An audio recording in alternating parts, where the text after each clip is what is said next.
ओम लक्ष्मी नारायणाभ्यो नमः।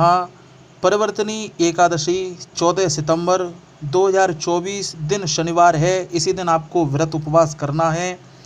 एकादशी से एक दिन पूर्व रात्रि को भोजन नहीं करना चाहिए और जिस दिन आप पारण करेंगे यानी कि 15 सितंबर को, उस दिन भी एक बार ही भोजन करना होता है।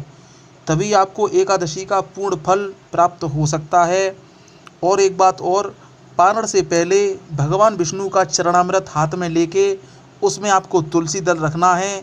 उसी का सर्वप्रथम आपको पान करना है यानी कि पीना है। उसके बाद आप जो भोजन करना चाहते हैं वही भोजन करें, लेकिन एक बार ही भोजन करना है। इस बात को आप भूलें ना बिल्कुल भी। एकादशी का व्रत करने से बहुत ही अधिक मात्रा में आपको पुण्य प्राप्त होते हैं। जो व्यक्ति एकादशी का व्रत करता है, कोई भी एकादशी हो वो पूरे वर्ष भर में पड़ने वाली, उससे आपको कोई मतलब नहीं है। किसी भी एकादशी का व्रत कीजिए, आपको अत्यधिक पुण्य अवश्य मिलता है। तीनों लोकों में वो व्यक्ति पूजनीय हो जाता है जो एकादशियों का व्रत करता है और अंत में पारण पूरे विधि विधान के साथ विद्वान पुरोहित को बुला के करवाता है। और मोक्ष चाहने वाले व्यक्तियों को एकादशी का व्रत अवश्य करना चाहिए। जो लोग ये मानते हैं कि बार बार मनुष्य का जन्म लेके विभिन्न प्रकार के संघर्ष करने पड़ते हैं, यातनाएं सहनी पड़ती हैं और मरने के बाद विभिन्न प्रकार की योनियों में भटकना पड़ता है। कुछ लोग सोचते हैं ऐसा, जिन लोगों को जानकारी है, भगवत प्राप्ति हो चुकी है, उन लोगों को जो कथा और भागवत का श्रवण करते हैं वो लोग ऐसा अवश्य सोचते हैं और ये भी सोचते हैं कि इस जन्म से मुक्ति मिल जाए और भगवान के चरणों में विलीन हो जाएं। बार बार मनुष्य का जन्म लेके हम थक चुके हैं, अब हम पे संघर्ष नहीं होता, अब तो ईश्वर के चरणों में विलीन होना चाहते हैं या चाहती हूँ। तो उन लोगों को एकादशी का व्रत अवश्य करना चाहिए, इससे आपको अवश्य ही मोक्ष मिल जाती है। एकादशी का व्रत करने से ब्रह्मा और साक्षात भगवान महादेव का पूजन भी मान्य हो जाता है, यानी कि आपने ब्रह्मा और भगवान शंकर का भी पूजन कर लिया। जो लोग एकादशी का व्रत करते हैं और जिन लोगों ने अपने जीवन काल में बड़े से बड़े पाप किए होते हैं, उन लोगों के पाप तत्काल ही समाप्त हो जाते हैं।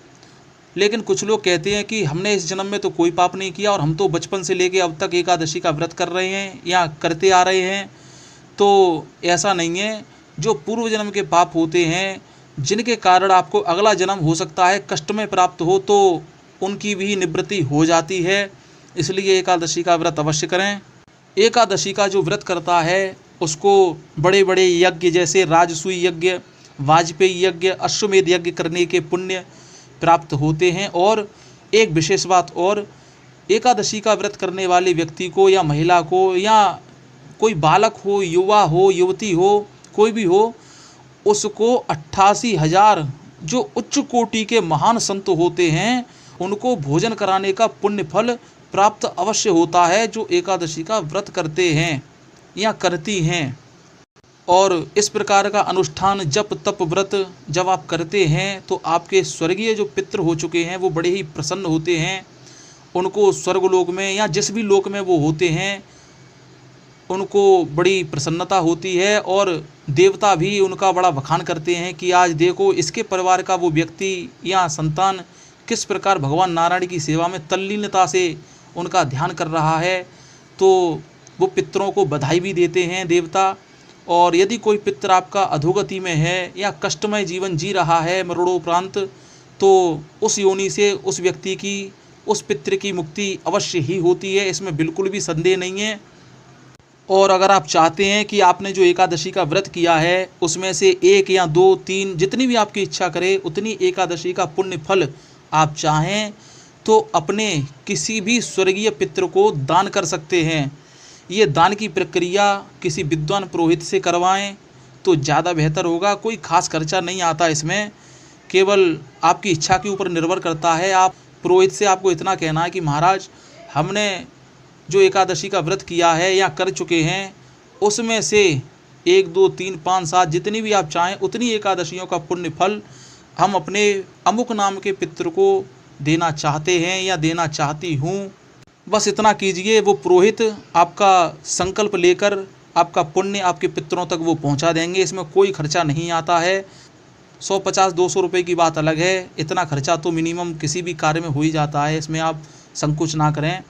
तो आप चाहें तो अपने पितरों को भी सदगति दिलवा सकते हैं।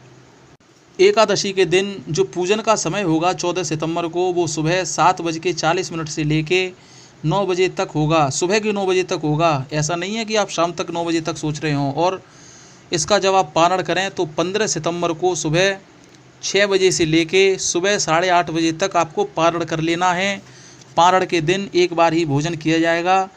उससे पहले भगवान विष्णु का चरणामृत आपको हाथ पे लेके तुलसी दल रख के आपको पीना चाहिए। और इस बात का आपको ध्यान रखना होगा, एकादशी के दिन तुलसी बिल्कुल भी ना तोड़ें। जो पत्र टूट के नीचे गिर जाते हैं उन्हीं का प्रयोग पूजन में करना है। भगवान विष्णु और माता लक्ष्मी से हम ऐसी प्रार्थना करते हैं कि वो आपके घर में सुख संपन्नता बनाए रखे, आपके यहाँ कुल वृद्धि, कुल वंश वृद्धि आपके यहाँ करती रहें और आपके ऊपर अपनी कृपा दृष्टि सदैव बनाए रखे वो चक्रधारी गोविंद, और आपके यहाँ किसी भी प्रकार का संकट ना आए। ऐसी प्रार्थना हम भगवान नारायण से करते हैं, आगे भी करते रहेंगे। वीडियो शेयर करें, वीडियो सब्सक्राइब करें, ऐसी वीडियो मिलते रहें आपको, आपकी जानकारी, आपके ज्ञान में वृद्धि होती रहे। ओम लक्ष्मी नारायणाभ्यो नमः।